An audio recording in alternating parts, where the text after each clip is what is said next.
ចាសម្រាប់តមកទៀតចូលដល់លោកអ្នកដែលកើតឆ្នាំមមីសម្រាប់លោកអ្នកដែលកើតឆ្នាំមមីនៅក្នុងឆ្នាំថ្មីក៏ដូចជាខែមករានេះផ្ទាល់ចានៅក្នុងឆ្នាំ2026នេះអ្នកកើតឆ្នាំមមីគឺលោកអ្នកអាចមានគេហៅថាការតាំងចិត្តណាចាព្រោះដោយសារអីអាចថាឆ្នាំនេះជាឆ្នាំដែលយើងត្រូវជន់ឆ្នាំអញ្ចឹងលោកអ្នកធ្វើអីតើតែមានការតាំងចិត្តនិងមានការសម្រេចចិត្តឲ្យបានខ្ពស់បំផុតនឹងទើបអាចថាយើងសម្រេចចិត្តមិនខុសណាចាអញ្ចឹងនៅក្នុងខែមករានេះអ្នកកើតឆ្នាំមមីគឺលោកអ្នកអាចថាមានការប្រឹងប្រែងឬខិតខំមែនតើអញ្ចឹងការប្រឹងប្រែងរបស់អ្នកក៏អាចធ្វើលោកអ្នកទទួលបានលទ្ធផលល្អដែរហើយពាក់ព័ន្ធនឹងរឿងលុយកាក់ក៏អាចថាយើងអាចរៀងធូរស្រាលដោយសារលោកអ្នកអាចរកចំណូលអីចេញចូលមកបានអញ្ចឹងណាចាហើយពាក់ព័ន្ធនឹងរឿងលុយកាក់នេះដែរឃើញថាលោកអ្នកអាចមានឱកាសរកលុយបានក៏ដូចជាលៀបសំណាំផ្សេងៗគឺអាចកើតចេញពីបុណ្យកុសលអញ្ចឹងហើយលោកអ្នកអាសាធ្វើបុណ្យឲ្យបានច្រើនការធ្វើបុណ្យច្រើនប៉ុណ្ណានឹងអាចនាំលៀបសំណាងឬអាចថានាំជា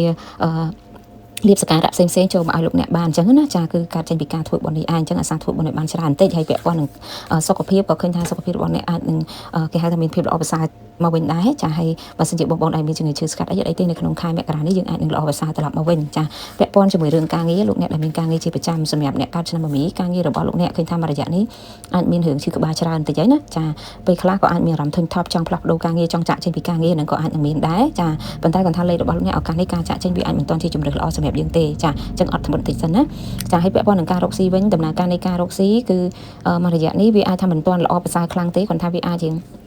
នៅរកបានការលក់ដូរអីយើងចេះតែលក់បានអីជាបន្តបន្ទាប់អញ្ចឹងណាគាត់ថាវាអាចមិនទាន់ល្អខ្លាំងសម្រាប់លោកអ្នកទេចាហើយពាក់ព័ន្ធជាមួយរឿងស្នេហាឬក៏ជីវិតគូសម្រាប់លោកអ្នកដែលកើតឆ្នាំមមី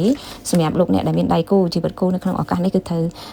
ប្រយ័ត្នឲ្យបានច្រើនណាព្រោះអាចថាដោយសារយើងអាចមានការចំណាយអីផ្សេងៗយ៉ាងច្រើនអញ្ចឹងទៅអាចធ្វើឲ្យយើងអារម្មណ៍មិនសូវល្អក៏អាចមានការប៉ះទង្គិចគ្នាអញ្ចឹងគួរប្រយ័ត្នគ្រប់គ្រងចិត្តខ្លួនឯងឲ្យបានកុំឲ្យមានចំនួនវាអាចកាត់លៀបខ្លួនឯងដែរចាហើយសម្រាប់លោកអ្នកដែលនៅតែលោកអ្នកដែលមិនទាន់មានអ្នកណានៅក្នុងឱកាសនេះឃើញថាលោកអ្នកអាចនឹងមានការចាប់ផ្ដើមបើកឱកាសឲ្យខ្លួនឯងក៏ដូចជាមានការបង្កើតនៅតំណែងថ្មីនឹងក៏អាចនឹងមានចូលមកដែរឬក៏អាចតែកំពុងមានអ្នកកំពុងចាប់អារម្មណ៍ចំពោះលោកអ្នកណាចាហើយសម្រាប់ពាក់ព័ន្ធជាមួយនឹង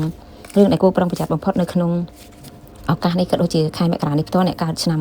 មមីគឺលោកអ្នកត្រូវប្រយ័ត្នគឺដាច់ខាតកុំព្យាយាមរុះរើជួសជុលការដំការស្វានអីនៅក្នុងផ្ទះរបស់យើងអីហ្នឹងបើសិនជាអាចគឺផ្អាកសិនកុំតន់អាចឲ្យមានណាចាហើយចុងក្រោយពាក់ព័ន្ធនឹងការធ្វើបុណ្យគឺសារធ្វើបុណ្យមួយក្មេងឲ្យបានច្រើនដើម្បីលើករាសីពណ៌លើករាសីរបស់អ្នកមានពណ៌ទឹកក្រូចនិងពណ៌សាច់ចាលេខសំណាងរបស់លោកអ្នកគឺមានលេខ13ណា